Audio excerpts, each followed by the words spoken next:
Hello friends, welcome to prep IAS. आप सभी लोगों का प्रेप आईएएस पे स्वागत है।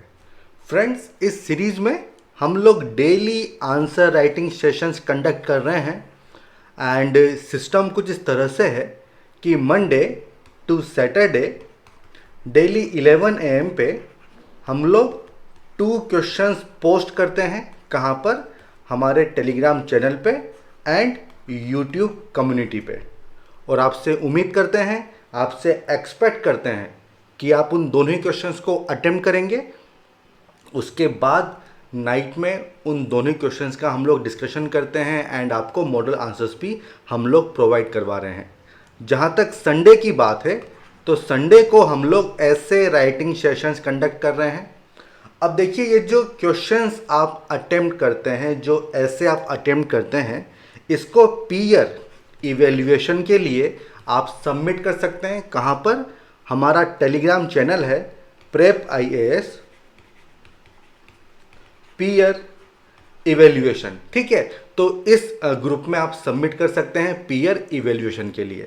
अब देखिए, ये जो चैनल का लिंक है ये आपको डिस्क्रिप्शन बॉक्स में भी मिल जाएगा इस वीडियो के, ठीक है। अब आज का जो सेशन है इसमें हमने 2 क्वेश्चन लिए हैं। एक क्वेश्चन है पॉलिटी से और दूसरा क्वेश्चन है आईआर से, मतलब GS2 से हमने 2 क्वेश्चन लिए हैं। 1 बाय 1 दोनों को डिस्कस करेंगे एंड हमेशा की तरह सबसे लास्ट में एक लर्नर की आंसर शीट भी हम लोग डिस्कस करेंगे, ताकि आपको आइडिया लग जाए कि किस तरह से जो एस्पिरेंट्स हैं वो क्वेश्चंस को अटेम्प्ट करते हैं, ठीक है। अब देखिए, फर्स्ट क्वेश्चन एक 15 मार्कर है, मीन्स काफ़ी डिटेल में आपको इस आंसर को लिखना होगा 250 वर्ड्स में, ठीक है। क्वेश्चन पूछा गया है लेजिस्लेटिव काउंसिल्स के ऊपर।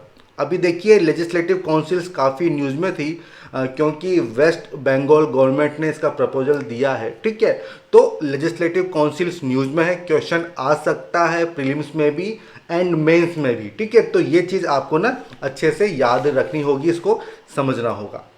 अब देखिए, क्वेश्चन क्या है कि legislative councils in states are expensive, काफ़ी कॉस्टली हैं, and otherwise superfluous legislative appendages, मतलब फालतू की चीज़ है, आप ऐसा समझ लो। Examine the utility of legislative councils in this context. और क्या पूछा हुआ है? Also comment on the procedural aspect of setting up and abolishing them. तो देखिए, हम क्या करते हैं ना, हम क्वेश्चन की डिमांड को समझने की कोशिश करते हैं। क्या डिफरेंट पार्ट्स पूछे गए हैं जिनको हमको एड्रेस करना है, वो सब इस सेशन में हम लोग देखते हैं। अब देखिए, यहाँ पे क्या पूछा गया है, यहाँ पे ये कहा गया है कि जो लेजिस्लेटिव काउंसिल्स हैं वो एकदम फालतू चीज़ है, काफ़ी पैसा लगता है, एक्सपेंसिव है, तो उनकी जो यूटिलिटी है वो आपको एग्जामिन करनी है। देखिए, एग्जामिन मतलब उसके पॉजिटिव एंड जो निगेटिव इफेक्ट है ना, वो सब आपको बताने होंगे, ठीक है। इसको बोलते हैं एग्जामिन करना। उसके बाद क्या कहा गया है? Comment on the procedural aspect of setting up and abolishing them, किस तरह से इनको इस्टेब्लिश किया जाता है, किस तरह से इसको अबोलिश किया जाता है, ये जो पूरा प्रोसीजर है इस पे आपको कमेंट करना है, ठीक है। मतलब इसको भी आपको एक तरह से एग्जामिन करना होगा। तो ये क्वेश्चन की डिमांड है। अब देखिए, इसमें क्या डिफरेंट पार्ट्स हो जाएंगे। सबसे पहले आप बात करेंगे इंट्रोडक्शन की, उसके बाद आप बात करेंगे argument against legislative council and in favour of councils, ठीक है। अच्छा, एक पार्ट मैंने यहाँ पे मिस कर दिया है, वो क्या है? प्रोसीजरल एस्पेक्ट, ठीक है। तो वो भी आपको यहाँ पे बताना होगा एंड सबसे एंड में आपको कंक्लूड करना होगा, ठीक है। तो ये डिफरेंट पार्ट्स हैं जो इस क्वेश्चन में पूछे गए हैं। अब एक बार इसको हम देख लेते हैं। तो देखिए, आपने यहाँ पे एक ये पॉइंट ऐड कर लेना, प्रोसीजरल एस्पेक्ट, ये मैं यहाँ पे मेंशन करना भूल गया, कोई बात नहीं। अब देखिए, जब हम लेजिस्लेटिव काउंसिल्स की बात करते हैं तो आर्टिकल नंबर 169 ये है इंपॉर्टेंट आर्टिकल, ये आपको याद होना चाहिए। ये प्रीलिम्स एंड मेंस दोनों के हिसाब से काफ़ी इंपॉर्टेंट है। देखिए, एट प्रेजेंट 6 ऐसे स्टेट्स हैं जहां पर हमें लेजिस्लेटिव काउंसिल्स देखने को मिलती हैं, और ये 6 स्टेट्स कौन से हैं ये भी जो है आपको याद होने चाहिए, ठीक है। इसके अलावा देखिए जम्मू एंड कश्मीर, वहाँ पर भी पहले लेजिस्लेटिव काउंसिल थी, बट क्योंकि वो यूटी में चेंज हो गया तो अब उसको ख़त्म कर दिया गया है। तो ये सब बेसिक बैकग्राउंड है जिस पर क्वेश्चंस पूछे जा सकते हैं प्रीलिम्स में, इसलिए मैं आपको यहाँ पे बता रहा हूँ। क्वेश्चन क्यों पूछा गया है? क्योंकि वेस्ट बंगाल वाला केस न्यूज़ में था।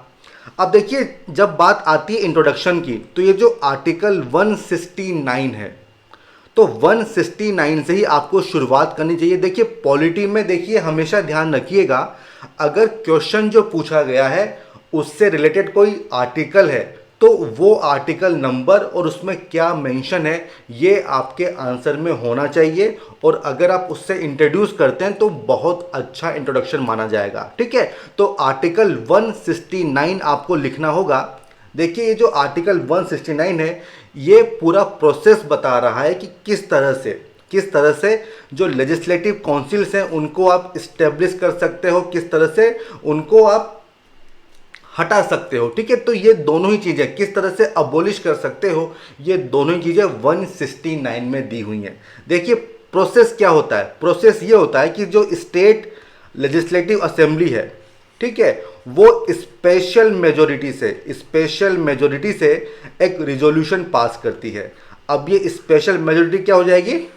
मेजोरिटी ऑफ टोटल मेंबरशिप, जितनी भी मेंबरशिप है उसकी मेजोरिटी, और दूसरी कंडीशन क्या होती है? Majority of 2/3 members present and voting. ठीक है, तो ये दोनों चीज़ें आपको पता होनी चाहिए।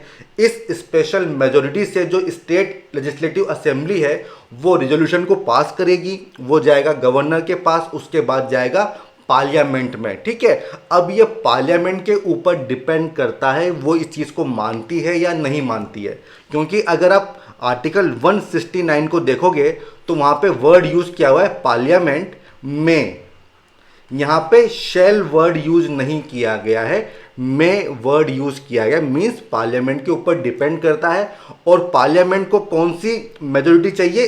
Simple majority. ठीक है, तो simple majority means majority of members present and voting, तो उससे वो इसको पास कर देगी। ठीक है, तो ये पूरा प्रोसेस है लेजिस्लेटिव काउंसिल को इस्टेब्लिश करने का, उसको अबोलिश करने का। ठीक है, तो ये चीज़ आपको यहाँ पे पता होनी चाहिए। और देखिए इसको अंडर 368 कॉन्स्टिट्यूशनल अमेंडमेंट नहीं माना जाता है। तो ये सब इंपॉर्टेंट चीज़ें हैं प्रीलिम्स के लिए, पूरा का पूरी चीज़ मैं आपको यहाँ पे बता दे रहा हूँ, इस पर क्वेश्चन बन सकते हैं प्रीलिम्स में। ठीक है, अब देखिए जहाँ तक इंट्रोडक्शन की बात है ना, तो आर्टिकल 169 इससे आप शुरुआत कर सकते हैं।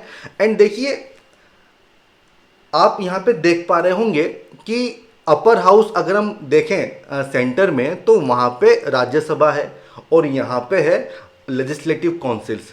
लेकिन लेजिस्लेटिव काउंसिल बनाई भी जा सकती है, हटाई भी जा सकती है। ऐसा क्यों? क्योंकि इनकी पावर काफ़ी कम होती है अगर आप कंपेयर करें राज्यसभा से, और इसीलिए काफ़ी डिबेट वाला इशू यह रहता है। तो ये भी आप लिख सकते हैं कि अगर आप कंपेयर करें पावर को, तो राज्यसभा के सामने इनके पास काफ़ी कम पावर होती हैं। क्योंकि देखिए अगर आप देखें तो अगर आप फाइनेंशियल मैटर्स को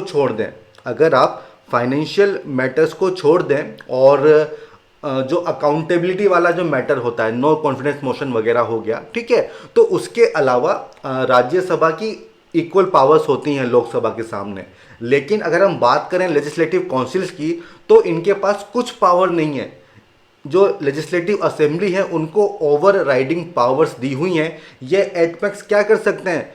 अगर कोई बिल है तो उसको डिले कर सकते हैं बाय 4 मंथ। ठीक है, बाय 4 मंथ उसको डिले कर सकते हैं। ठीक है, तो ये सब चीज़ें आपको पता होनी चाहिए। एंड कौन से 6 स्टेट्स हैं जहाँ पे लेजिस्लेटिव काउंसिल हैं, ये भी आपको पता होना चाहिए। ये क्वेश्चन आ सकता है प्रीलिम्स में। ठीक है, अब आप कंफ्यूज हो गए होंगे कि सर इंट्रोडक्शन में क्या लिखें। तो देखिए ये तो सब इन्फॉर्मेशन है जो आपको पता होनी चाहिए। आप आर्टिकल 169 से शुरुआत कर दो, और उसके बाद इसकी जो पावर है ना, इसके बारे में आपको लिखना होगा। इतना आप लिख देंगे सफिशिएंट है। ठीक है, बाकी तो नॉलेज के लिए मैं आपको बता रहा हूँ, क्वेश्चन आ सकता है प्रीलिम्स में। अब देखिए क्या पूछा गया है कि ये जो लेजिस्लेटिव काउंसिल्स हैं इनकी यूटिलिटी को आपको एग्जामिन करना है। मतलब क्या ये होनी चाहिए, क्या ये नहीं होनी चाहिए। तो सबसे पहले हम बात कर लेते हैं कि आर्गुमेंट अगेंस्ट, मतलब ये नहीं होनी चाहिए, इनकी कोई यूटिलिटी नहीं है, तो इसके सपोर्ट में आपको आर्ग्यूमेंट्स देने होंगे। अब देखिए सबसे पहला तो ये सुपरफ्लुअस लेजिस्लेटिव अपेंडेजेस। अब देखिए ऐसा क्यों होता है, मान लीजिए जो लेजिस्लेटिव काउंसिल है उसमें जो मेंबर्स हैं उसमें मेजोरिटी मेंबर्स वही हैं जो रूलिंग पार्टी के हैं, तब तो कोई मतलब ही नहीं बनता, ठीक है, कुछ मतलब नहीं होगा इस लेजिस्लेटिव काउंसिल का, तो इसीलिए इसको कहा जाता है superfluous legislative appendages. Then not an effective check, क्योंकि पावर ही नहीं है। मैंने आपको बताया ना कि मैक्सिमम क्या कर सकते हैं, मैक्सिमम आप किसी बिल को ना 4 मंथ तक डिले कर सकते हो, बस यही एक पावर दी गई है और कुछ भी पावर नहीं है लेजिस्लेटिव काउंसिल के पास। Then backdoor entrance of defeated members. देखिए अगर आपको मेंबर बनना है लेजिस्लेटिव असेंबली का तो आपको इलेक्शन जीतने पड़ेंगे ना, और तभी आप मिनिस्टर भी बन सकते हो, ये लिखा हुआ है कॉन्स्टिट्यूशन में।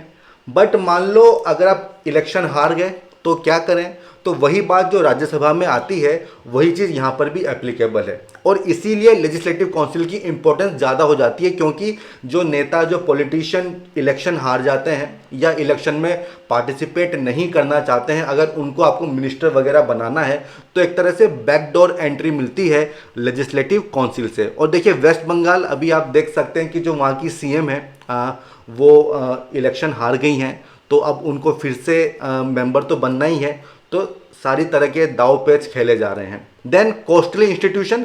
देखिए स्टेट के पास वैसे ही फंड का इशू होता है, और अगर आप एक नया इंस्टीट्यूशन सेटअप कर रहे हो तो पैसा तो लगेगा, फंड्स लगेंगे, और बात आती है उसकी यूटिलिटी की, क्या उसकी यूटिलिटी है, तो क्या इतना पैसा खर्च करना सही बनता है क्या, तो इसलिए कॉस्टली इंस्टीट्यूशन होता है।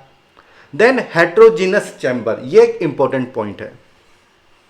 देखिए अगर हम राज्यसभा की बात करें तो राज्यसभा में जितने भी मेंबर होते हैं उनका एक ही ऑब्जेक्टिव होता है कि वो स्टेट के इंटरेस्ट को रिप्रेजेंट करते हैं, ठीक है, तो वो स्टेट के इंटरेस्ट को रिप्रेजेंट करते हैं। लेकिन अगर हम बात करें इसकी लेजिस्लेटिव काउंसिल्स की, तो देखिए यहाँ पे जो मेंबर्स हैं, तो देखिए कुछ मेंबर्स ऐसे होते हैं जिनको टीचर्स इलेक्ट कर रहे हैं, कुछ मेंबर्स ऐसे हैं जिनको जो ग्रेजुएट्स हैं वो इलेक्ट कर रहे हैं, कुछ का नॉमिनेशन हो रहा है, कुछ को लोकल बॉडीज़ के जो मेंबर्स हैं वो इलेक्ट कर रहे हैं, कुछ को एमएलए जो हैं वो इलेक्ट कर रहे हैं, तो बहुत ही वेरिड कंपोजिशन है। और ये जो लेजिस्लेटिव काउंसिल्स होती हैं ये डिफरेंट सेक्शंस को रिप्रेजेंट करती हैं, और इसीलिए हेट्रोजीनस, मतलब एक तरह की समानता नहीं है, हेट्रोजीनस चैम्बर इसको माना जाता है, और इसीलिए कहते हैं कि इस वजह से इफेक्टिवली चेक करना इतना आसान नहीं है। इसके अलावा देखिए अगर हम राज्यसभा की बात करते हैं तो उसके जो मेंबर्स होते हैं एमपी, वो प्रेसिडेंट, वाइस प्रेसिडेंट, इन सब के इलेक्शन में पार्टिसिपेट करते हैं, बट ऐसी कोई भी पावर इनके पास नहीं है, तो भाई क्यों बनाया जाए, तो ये हो जाएगा आर्ग्यूमेंट्स अगेंस्ट लेजिस्लेटिव काउंसिल्स, ठीक है। तो पर्पस क्या है भाई, क्यों इतना पैसा खर्च करें, काम तो कुछ है नहीं, पावर कुछ है नहीं, तो क्यों इनको बनाया जाए, तो ये बात यहाँ पे कही जा रही है। अब बात आती है कि यार ये तो हो गए नेगेटिव चीज़ें, कुछ पॉजिटिव चीज़ भी तो होगी, ठीक है, क्यों इनकी बात कही गई कॉन्स्टिट्यूशन में।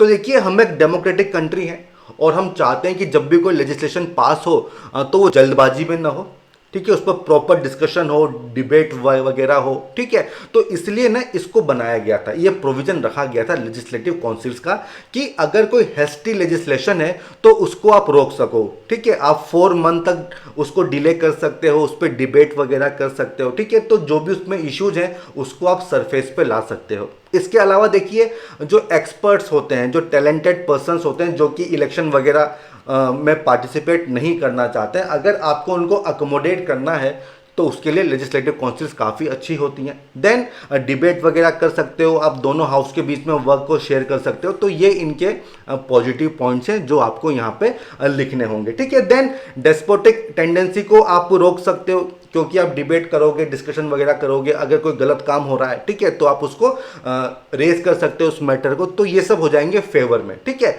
तो बात आई थी एग्जामिन की, तो हमने निगेटिव एंड पॉजिटिव दोनों ही पॉइंट यहाँ पे बता दिए हैं। अब देखिए पूछा क्या गया है, प्रोसीजरल एस्पेक्ट, ठीक है, और इस पे आपको कमेंट करना है, तो देखिए कमेंट करना है, ठीक है, कमेंट करना है, ये चीज आपको ध्यान रखनी होगी। तो केवल प्रोसेस आपको नहीं लिखना है, अगर वही बात होती तो एक क्वेश्चन क्यों पूछा जाता। कमेंट करना है कि उसमें क्या इश्यूज आपको समझ में आते हैं, ये आपको बताने होंगे। तो देखिए यहाँ पे आपको जो 169 है ना, उसको एक्सप्लेन करना होगा। उसका क्या प्रोसेस है जो मैंने आपको पहले एक्सप्लेन किया था, वो आपको यहाँ पे लिखना होगा। वैसे भी एक 15 मार्कर है तो आपको लिखना भी चाहिए, लेकिन उस पर आपको कमेंट भी करना है। अब देखिए लेजिस्लेटिव काउंसिल होगी कि नहीं होगी, क्रिएट होगी कि अबॉलिश होगी, ये डिपेंड करता है सबसे पहले तो स्टेट गवर्नमेंट पे, उसके बाद पार्लियामेंट पे। तो अगर गवर्नमेंट चेंज होती है, अगर रूलिंग पार्टी चेंज हो जाती है, इसका मतलब आप उसको हटा भी सकते हो, बना भी सकते हो, ठीक है। तो मर्जी किसकी चलेगी, स्टेट गवर्नमेंट की एंड यूनियन पार्लियामेंट की। तो ये चीज़ गलत है, ठीक है, ये चीज़ गलत है कि मर्जी होगी तो बनाएंगे, मर्जी होगी तो नहीं बनाएंगे। तो एक पार्लियामेंट्री कमेटी थी, उसने ये सजेशन दिया था कि जहां तक लेजिस्लेटिव काउंसिल के अबोलिशन की बात है, उनके क्रिएशन की बात है, तो एक हमारी नेशनल पॉलिसी होनी चाहिए, ठीक है, कि जब भी आप क्रिएट करोगे, अबोलिश करोगे, तो किन किन पॉइंट का आपको ध्यान रखना होगा। ऐसा नहीं होना चाहिए कि जिसकी मर्जी पड़ेगी वैसा हो जाएगा, ठीक है, ऐसा नहीं चलेगा, ठीक है। तो एक नेशनल पॉलिसी होनी चाहिए ताकि लोग पहले से प्रिडिक्ट कर सकें कि क्या होने वाला है। आपके पास गाइडलाइंस होनी चाहिए, ठीक है, ताकि आप क्रिएट कर सकें, आप अबोलिश कर सकें, ठीक है। किसी के विम, किसी की मर्जी से काम नहीं होगा, बल्कि एक स्टैंडर्ड नेशनल पॉलिसी होगी, उसके बेसिस पे आप इनको बना सकते हैं और इनको हटा सकते हैं, ठीक है। तो ये चीज़ हो जाएगा प्रोसीजरल एस्पेक्ट, उसमें क्या चीज़ करनी चाहिए। अब इसके बाद आपको कंक्लूड करना होगा, ठीक है। तो देखिए जहां तक कंक्लूजन की बात है, ठीक है, जहां तक कंक्लूजन की बात है, तो आप कह सकते हैं कि हमें पॉलिसी बनानी चाहिए ताकि जो टाइम एंड रिसोर्सेज हैं उनको आप प्रॉपरली यूटिलाइज कर सको, क्योंकि जब स्टेट की बात आती है तो स्टेट के पास रिसोर्सेज का इशू हमेशा बना रहता है। देन देखिए आप ये भी बात कर सकते हैं कि इसके जो प्रोविजंस हैं कि किस तरह से काउंसिल्स बनेंगी, उसका क्या कंपोजिशन होगा। उसमें ग्रेजुएट्स की बात होती है, उसमें टीचर्स की बात होती है, तो इनका मतलब क्या है, ठीक है। तो इस तरह के जो प्रोविजंस हैं इनको आप रिव्यू करने के लिए बोल सकते हैं, ठीक है। देन आप बता सकते हैं कि भाई देखिए सिचुएशन काफ़ी डायनामिक है, काफ़ी कॉम्प्लेक्स इश्यूज वगैरह आ रहे हैं, तो डिस्कशन, डिबेट, ओपिनियन वगैरह बहुत ज़रूरी है, ठीक है। तो to have an upper house in all state legislature, ये भी आप बात कर सकते हो, ठीक है। तो मेनली वही बात है कि एक हमारी स्टैंडर्ड पॉलिसी होनी चाहिए, नेशनल पॉलिसी होनी चाहिए, ठीक है। और जो इसके ड्रॉबैक्स हैं उनको हमको रिजॉल्व करना चाहिए, ठीक है। तो ये चीज़ आपको यहाँ पे लिखनी होगी कंक्लूजन में। मैंने काफ़ी सारे पॉइंट्स लिख दिए हैं, ये सारे आपको नहीं लिखना है, कोई भी 1 या 2 पॉइंट आप लिख दो, अपना काम हो जाएगा, ठीक है। तो ये फर्स्ट क्वेश्चन तो यहाँ पे हो गया। आई होप आपको ये पूरा जो मैटर है, जो पूरा जो कॉन्सेप्ट है, ये आपको क्लियर हो जाएगा, ठीक है। एंड मैं आपको यहाँ पे एडवाइस करूँगा कि एक बार लक्ष्मीकांत के पन्ने आप पलट लेना, ठीक है। ये टॉपिक इंपॉर्टेंट है और प्रीलिम्स के लिए इस पर क्वेश्चन आ सकता है, ठीक है। अब हम आते हैं सेकेंड क्वेश्चन की तरफ, और यहाँ पे ये जो क्वेश्चन है एक 10 मार्कर है, 150 वर्ड्स में आपको इसको लिखना है, ठीक है। देखिए मैक्सिमम क्वेश्चन हम आपको 15 मार्कर देते हैं, ठीक है, लेकिन 15 एंड 10 मार्कर दोनों ही पूछे जाते हैं, और कभी कभी 10 मार्कर भी मैं आपको देता हूँ, ठीक है। 10 मार्कर देखिए इसमें आपको ज़्यादा एक्सप्लेन नहीं करना होता है, जो क्वेश्चन की डिमांड है उसको डायरेक्टली आप एड्रेस कर दो। यह क्वेश्चन IR से है, इंटरनेशनल रिलेशन से है, एंड क्वेश्चन पूछा गया है टेररिज्म इंडिया पाकिस्तान रिलेशन के ऊपर एक क्वेश्चन पूछा गया है। और क्वेश्चन क्या है कि explain terrorism as an issue in India Pakistan relation, उसको आपको एक्सप्लेन करना है टेररिज्म को एज एन इशू। देखिए इंडिया पाकिस्तान के जो रिलेशन है उसमें टेररिज्म एक कोर इशू है, और इस इशू को आपको एक्सप्लेन करना है, ये पहला पार्ट हो जाएगा। Then throw light on the key aspect of India's response to the issues in recent years. तो देखो भाई रिसेंट ईयर्स है तो ये चीज़ आनी चाहिए कि रिसेंटली हमने क्या किया है, क्या हमारा रिस्पॉन्स रहा है, किस तरह से हमने रिस्पॉन्ड किया है पाकिस्तान के प्रति, वो आपको लिखना होगा, ये सेकेंड पार्ट हो जाएगा। इसके अलावा आप इंट्रोड्यूस करेंगे एंड आप कंक्लूड करेंगे। तो ये 4 चीज़ें हैं जो इस क्वेश्चन में आपको एड्रेस करनी होगी। इंट्रोड्यूस करो, इसको एक्सप्लेन करो, किस तरह से हमने रिसेंटली रिस्पॉन्ड किया है, एंड क्या कंक्लूजन होना चाहिए। तो ये चीज़ आपको यहाँ पे मेंशन करनी होगी। देखिए बहुत ही प्यारा क्वेश्चन है, ठीक है, और इस तरह के क्वेश्चंस आते हैं हमेशा, ये टॉपिक न्यूज़ में होता है, क्योंकि देखिए हमने सर्जिकल स्ट्राइक्स वगैरह की, हमने एयर स्ट्राइक्स वगैरह की, तो ये बहुत ही बोल्ड एक मूव था, ठीक है। तो इस पे क्वेश्चंस बनते हैं और इसलिए आपको इसको कवर करना चाहिए। अब देखिए बात आती है इंट्रोडक्शन की, तो देखिए यहाँ पे आप बात कर सकते हैं कि टेररिज्म किस तरह से एक कोर इशू है इंडिया और पाकिस्तान के बीच के जो रिलेशन है उसमें। क्योंकि देखिए जो पाकिस्तान क्या करता है, पाकिस्तान टेररिज्म को यूज़ करता है as a tool against India, ठीक है। ये बात तो आप सभी सहमत होंगे, समझाने की ज़रूरत मुझे नहीं है। और देखिए यहाँ पे ना जो पाकिस्तान की मिलिट्री है उसकी पॉलिसी क्या है, उसकी पॉलिसी है ब्लीड इंडिया बाय 1000 कट्स। तो ये भी आप लिख सकते हैं, ये बहुत अच्छी मतलब होगा, इम्पैक्ट इसका होगा। देखिए मतलब 1000 कट्स, इंडिया में इतने कट्स लगा दो कि हर जगह से खून बहे। ब्लीड इंडिया बाय 1000 कट्स, इसका मतलब क्या है, मल्टीपल लोकेशंस पे, 1000 कट्स मीन्स मल्टीपल लोकेशंस पे इंसर्जेंसी करवा लो, टेररिज्म को वहाँ पे फैला लो। तो इससे क्या होगा कि इंडिया में जो स्टेबिलिटी है वो नहीं बनी रहेगी। तो ब्लीड इंडिया बाय 1000 कट्स, देखिए ये जो पॉलिसी है ये 1971 की जो वॉर हुई थी उसके बाद में जो पाकिस्तान की मिलिट्री है वो इसको फॉलो कर रही है, ठीक है। तो इसको भी आप लिख सकते हो। तो बहुत ही शानदार ये आपका इंट्रोडक्शन हो जाएगा, ठीक है, ये चीज़ हो जाएगी। अब इसके बाद देखो आप इसको एक्सप्लेन कर दो, तो आपको एग्जाम्पल देने होंगे कि कौन कौन से अटैक्स हुए हैं। आप उरी की बात कर सकते हो, पठानकोट की आप बात, इनके आपको एग्जाम्पल देने होंगे। और आप क्या करो ना, एग्जाम्पल लिख के आप जो डिफरेंट एग्जाम्पल्स है ना वो आप ऐसे लिख सकते हो, ठीक है। रिसेंट अटैक्स वगैरह आप बात कर सकते हो, पार्लियामेंट अटैक हो गया, मुंबई में 2008 में हुआ था, उन सब की आप बात कर सकते हो, ठीक है। ये चीज़ हो गई। और इसी की वजह से, टेररिज्म की वजह से आज की जो सिचुएशन है कश्मीर की, उसमें मेन रोल पाकिस्तान का ही है, ठीक है। तो ये भी आप यहाँ पे लिख दो, ठीक है। तो इस तरह से आपको इसको एक्सप्लेन करना होगा टेररिज्म को, ठीक है। काफ़ी सारे पॉइंट्स मैंने आपको यहाँ पे दे दिए हैं, ये सब आने चाहिए। अब देखिए इंडिया का क्या रिस्पॉन्स रहा है, ठीक है, इंडिया का क्या रिस्पॉन्स रहा है। क्योंकि देखिए इंडिया हमेशा पाकिस्तान से कहता है कि उसका जो अश्योरेंस है वो उसको फॉलो करे।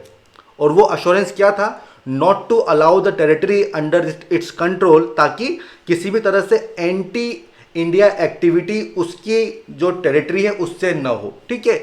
इंडिया हमेशा चाहता है कि पाकिस्तान अपने इस कमिटमेंट को फॉलो करे, लेकिन ऐसा होता नहीं है, ठीक है। ये सब चीज़ें आपको लिखनी होगी। अब आता है इंडिया का रिस्पॉन्स क्या है। तो आप सभी ने उरी मूवी तो देखी होगी, तो वो सब लिख दो। सर्जिकल स्ट्राइक आप लिख सकते हो, ठीक है, उरी के बाद। देन पुलवामा के बाद किस तरह से एयर स्ट्राइक वगैरह हुई थी वो आप लिख दो। मोस्ट फेवर्ड नेशन स्टेटस वो हमने रिवोक किया था, ठीक है। देखो ये चीज़ इंपॉर्टेंट है। देखिए मोस्ट फेवर्ड नेशंस, इंडिया ने बेसिकली सबको ये स्टेटस दिया हुआ है, लेकिन पाकिस्तान से इसको रिवोक कर लिया था। और इसमें क्या होता है कि आप कुछ कंसेशन वगैरह देते हो, जहाँ तक ट्रेड की बात होती है, टैरिफ वगैरह कम हो जाएंगे, ठीक है। तो वो सब चीज़ें उसको रिवोक किया गया था। इसके अलावा देखिए डिप्लोमेसी की अगर बात करें तो इंटरनेशनल फोरम्स पे हो गया, या फिर कोई कंट्री अगर हमसे मिलने आती है तो वहाँ पे हम इस इशू को रेस करते हैं, पाकिस्तान के इन्वॉल्वमेंट की हम बात करते हैं, वो चीज़ आप लिख सकते हैं। इसके अलावा ग्रे लिस्ट FATF इंडिया इसका मेंबर है, और इसमें क्या रोल है ये आप जानते ही हैं। देन देखिए इसके अलावा जो हमारी लीडरशिप है उसने भी टाइम टाइम पे अपना स्टैंड क्लियर किया है। जैसे कि 2016 में जो PM का एड्रेस था, इंडिपेंडेंस डे स्पीच, अगर मैं सही से रिकॉल कर पा रहा हूँ, तो उसमें उन्होंने बलूच फ्रीडम स्ट्रगल की बात की थी। और ये पाकिस्तान की जो दुखती रग है, ठीक है, पाकिस्तान काफ़ी मतलब बौखला जाता है इससे ना, तो उसको हमने स्पीच में शामिल किया था। तो हमने अपना जो एक स्ट्रेटजी है वो पाकिस्तान को बता दी। इसके अलावा देखिए जो हमारे डिफेंस मिनिस्टर थे राजनाथ सिंह, उन्होंने ये स्टेटमेंट दिया था कि भाई जहाँ तक न्यूक्लियर पॉलिसी की बात है कि भाई नो फर्स्ट यूज पॉलिसी, तो भाई ये डिपेंड करता है कि सिचुएशन क्या है, कंडीशन क्या है, उस पर डिपेंड करता है। तो हमने बता दिया पाकिस्तान को कि भाई अगर ज़रूरत पड़ेगी तो हम पहले भी यूज़ कर लेंगे, ठीक है। तो इस तरह के स्टेटमेंट्स वगैरह दिए गए। आप मिलिट्री की बात कर सकते हो, जैसे कि कोल्ड स्टार्ट डॉक्ट्राइन, ये हमारी आर्म फोर्सेस की है, मतलब काफ़ी कम समय में जो हमारे ट्रुप्स हैं उनको हम डिप्लॉय कर पाएँ। कोल्ड स्टार्ट डॉक्ट्रिन, और मैं आपको एडवाइस दूंगा कि इसको आप अच्छे से पढ़ें, ये इंपॉर्टेंट है, क्वेश्चंस वगैरह आ सकते हैं। तो इस तरह से जो इंडिया का रिस्पॉन्स है ना, वो आप यहाँ पे आपको लिखना होगा, और भी काफ़ी कुछ चीज़ें आप यहाँ पे ऐड कर सकते हैं, ठीक है।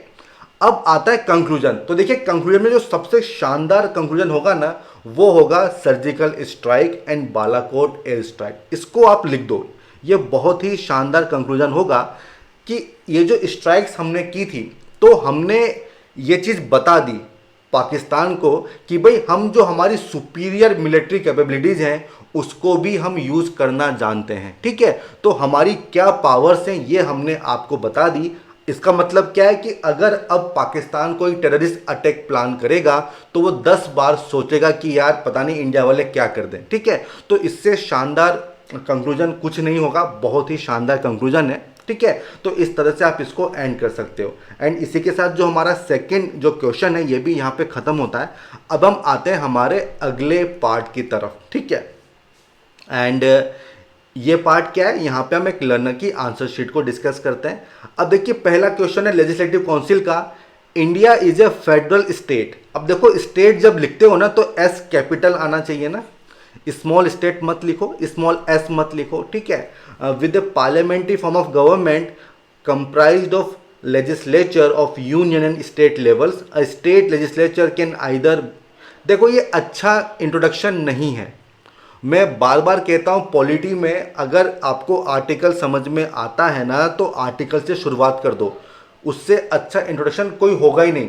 और पॉलिटी में बहुत अच्छी बात है, आपको ज़्यादा सोचना ही नहीं कि आप किस तरह से इंट्रोड्यूस करें, कॉन्स्टिट्यूशन का आर्टिकल मेंशन कर दो, वो आपने नहीं किया है तो देखो ये एक इशू है। देन यूटिलिटी आपने बताई है, तो सारे पॉइंट्स मैंने देख लिए, ये पॉइंट सही हैं, ठीक है, यूटिलिटी के पॉइंट सही हैं। देन क्रिटिसिज्म आपने की है कि भाई बैकडोर एंट्री वगैरह होती है, हेट्रोजेनिटी वगैरह होती है, कॉस्टली होता है, तो देखो इसको एक्सप्लेन करो। ये एक 15 मार्कर क्वेश्चन है, ठीक है, केवल कीवर्ड लिखने से काम नहीं चलेगा, थोड़ा सा आपको एक्सप्लेन करना होगा 1 से 2 लाइन में, जैसा आपने यहाँ पे ऊपर किया है। बट देखो ना यहाँ पे आपने जो की पॉइंट था कि इसके पास पावर नहीं है, ठीक है, अगर आप कंपेयर करो राज्यसभा से तो कुछ भी पावर नहीं है, तो वो चीज़ आपने मिस कर दी है, और ये इसका की पॉइंट है, ठीक है, की पॉइंट है, ठीक है, इसका काफ़ी इम्पैक्ट होता, ठीक है। देन आती है अगली डायमेंशन, वो क्या है, अबोलिशन और creation of legislative councils in the state. तो देखो आपने यहाँ पे प्रोसेस को बता दिया कि प्रोसेस क्या है, ये जो आपने 169 यहाँ पे लिखा है ना, ये शुरू में लिखना चाहिए था, तो अच्छा उसका एक इम्प्रेशन होता। आपने प्रोसेस बता दिया लेकिन उस पर कमेंट नहीं किया, उसमें इश्यूज क्या है वो आपने नहीं बताया, तो ये भाई ये तो एक इशू है, ठीक है, ये क्वेश्चन की डिमांड थी जो आपने फुलफिल नहीं की। इसके बाद आपने वे फॉरवर्ड लिखा है, पुंछी कमीशन की रिकमेंडेशन है कि लोकलाइज्ड इमरजेंसी का जो प्रोविजन है उसको सजेस्ट किया है यहाँ पे, by which the central government can tackle issue at town district level without dissolving the state legislative assembly. अब देखो क्वेश्चन क्या पूछा गया है और किस तरह से एंड कर रहे हो, दोनों में कोई लिंक नहीं है, कोई कंटेक्स्ट ही नहीं है, ठीक है। तो ये एकदम से गलत ये कंक्लूजन होगा। जो क्वेश्चन की डिमांड है उसी के बेसिस पे आपका कंक्लूजन भी होना चाहिए। दोनों टॉपिक अलग अलग हैं, इनके बीच में जो रिलेशन है वो नहीं बनता है, ठीक है, तो कंक्लूजन सही नहीं है। अब देखिए बात आती है कि इसमें और क्या इंप्रूवमेंट आपको करना चाहिए। देखिए ये आपने काफ़ी बड़ा पैराग्राफ लिख दिया है, तो भाई इसको बुलेट पॉइंट्स में लिखो, ठीक है, इतना बड़ा पैराग्राफ कोई नहीं पढ़ता है, नींद आती है, ठीक है, एग्जामिनर का इंटरेस्ट नहीं बनेगा, आप ऐसा समझ लो, ठीक है। तो पॉइंट्स में लिखो या फिर छोटे छोटे पैराग्राफ लिखो। वर्ड लिमिट देखो 250 वर्ड्स में आपको लिखना है, लेकिन काफ़ी शॉर्ट आपका ये आंसर है, ठीक है, तो ऐसा नहीं चलेगा। कुछ डायमेंशन है जो आपने छोड़ दी हैं और वो मैंने आपको बता दिया है, ठीक है। कंटेंट थोड़ा एनरिच करना पड़ेगा, कुछ पॉइंट्स आपने छोड़ दिए हैं यहाँ पर भी, यहाँ पर भी, ठीक है, इनको आपको एक बार सही से देख लेना चाहिए, ठीक है। अगर मार्क्स देने की बात हो तो देखिए एक 15 मार्कर है एंड आप मान के चलो कि अराउंड 4.5 मार्क्स इतने आपको इस क्वेश्चन में मिल जाएंगे, ठीक है, इतने क्वेश्चन मिल जाएंगे, ठीक है, इतने मार्क्स आपको इसमें मिल जाएंगे, ठीक है। डिमोटिवेट नहीं होना है, जो मैंने आपको इश्यूज बताए हैं उनको आप एक बार उस पर वर्क करो, ठीक है, काफ़ी इंप्रूवमेंट हो जाएगा, ठीक है। कंटेंट का इतना ज़्यादा इशू नहीं है, किस तरह से लिखना है वो थोड़ा इशू यहाँ पे है, ठीक है। अब आते हैं सेकंड क्वेश्चन की तरफ, टेररिज्म वाला। इन्होंने डिफाइन किया है कि टेररिज्म क्या होता है, power who spreads violence among people and intimidate और पिन डाउन सिटीजन और गवर्नमेंट फॉर देयर ऑब्जेक्टिव्स। अब देखो ये चीज़ ठीक है, बट ना और भी कुछ अच्छी चीज़ें हो सकती थी जिससे आप शुरुआत कर सकते हो ना, और वो सब मैंने ऑलरेडी आपको एक्सप्लेन किया है, ठीक है। वो सब आप मेंशन कर सकते थे और अच्छा इंट्रोडक्शन हो सकता था। देन आपने लिखा है कि किस तरह से इशू है, वर्स्ट हमारे रिलेशन हुए हैं, इतनी वॉर्स वगैरह हुई हैं। देन आपने एग्जाम्पल्स दिए हैं, ठीक है, कि कब कब अटैक वगैरह हुआ है एंड जो हमारे रिलेशन है वो काफ़ी बुरे हो गए हैं, ठीक है। India tries to make good relation with Pakistan but their terrorist attacks are और विल नॉट अलाउ। अब देखो ये जो आपने चीज़ें लिखी है ना, ये मैक्सिमम जनरल स्टेटमेंट्स है ना, जनरल चीज़ें हैं। जो की वर्ड्स हैं, जो रिलेवेंट पॉइंट्स हैं ना, वो आपने मिस कर दिए हैं कि क्या पॉलिसी है पाकिस्तान की, वो सब आनी चाहिए। तो कंटेंट थोड़ा आप डेवलप करो, कुछ और अच्छे से आपको रिवाइज करना होगा, सिलेबस एक बार देखो। तो कंटेंट का इशू यहाँ पे है, ठीक है। ये सब जनरल पॉइंट्स हैं, स्पेसिफिक पॉइंट्स आपने नहीं लिखे हैं, तो वो चीज़ आपको लिखनी चाहिए। देन इंडिया का रिस्पॉन्स आपने बताया है कि army and parliamentary forces against cross border terrorism, तो ये तो हमेशा से होता आया है। तो रिसेंटली क्या चेंज आपको देखने को मिला है ये आपको बताना होगा ना, वो आपने यहाँ पे नहीं बताया है। आपने सर्जिकल स्ट्राइक्स की बात की है, एयर स्ट्राइक्स की बात की है, तो बताइए किस कंटेक्स्ट में है। पुलवामा लिखो, उरी वगैरह लिखो, तो तब और अच्छा लगेगा, ठीक है। फिर आपने क्या लिखा है, bombing by Indian air force on terrorist. देखिए इंडिया एयरफोर्स नहीं, Indian air force on terrorist training camp, तो भाई इनको आप लिंक कर दो ना, ये तो एक ही पॉइंट है, दोनों को शामिल कर लो। अब आता है conclusion, India is a powerful country and have ability to fight with terrorism and definitely India one day will end terrorism. अब देखो हम हमेशा कहते हैं कि जो आपकी जो सोच है वो पॉजिटिव होनी चाहिए, लेकिन इतनी भी पॉजिटिव नहीं होनी चाहिए यार। ये जो कंक्लूजन है ना, ये सूटेबल नहीं है, ठीक है। एक आपको सोल्यूशन देने की यहाँ पे बात कर सकते हो, कुछ आपकी ऑब्जर्वेशन है वो आपको यहाँ पे रखनी चाहिए। ये जो कंक्लूजन है ये सही कंक्लूजन नहीं है। तो देखो मेरी ऑब्जर्वेशन क्या है, एक तो ना ये एक 10 मार्कर है, लेकिन उसके बावजूद भी कंटेंट आपका थोड़ा कम है, ठीक है। वर्ड लिमिट आपने मतलब काफ़ी कम वर्ड्स में आपने इसको लिखा है, तो वो एक चीज़ है। काफ़ी सारी डायमेंशंस आपने छोड़ दी हैं। इंट्रोडक्शन एंड कंक्लूजन अच्छा हो सकता था, ठीक है। और किस तरह से होता है, काफ़ी सारी चीज़ें मैंने आपको बता दी हैं, तो इस तरह से आप इम्प्रूवमेंट कर सकते हैं, ठीक है। इस तरह से आप इम्प्रूवमेंट कर सकते हैं। अब देखिए जहाँ तक मार्क्स की बात है, ठीक है, जहाँ तक मार्क्स की बात है, तो देखो ये 10 मार्कर है, तो इसमें आप मान के चलोगे अराउंड 2.5 मार्क्स आपको मिल जाएंगे, ठीक है। 2.5 मार्क्स आपको मिल जाएंगे, ठीक है।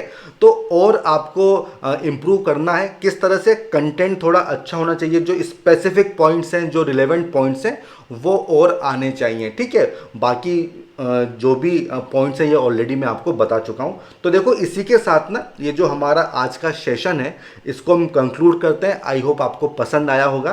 कोई इशू है, कोई डाउट है तो आप कमेंट सेक्शन में लिख के मुझसे पूछ लेना। एंड अगर पसंद आया हो तो लाइक करो एंड हमारे चैनल को सब्सक्राइब करो, शेयर करो, फॉरवर्ड करो, ताकि मैक्सिमम लोग इससे जुड़ सकें, ठीक है फ्रेंड्स। तो फिर मिलेंगे, तब तक के लिए all the best, good bye.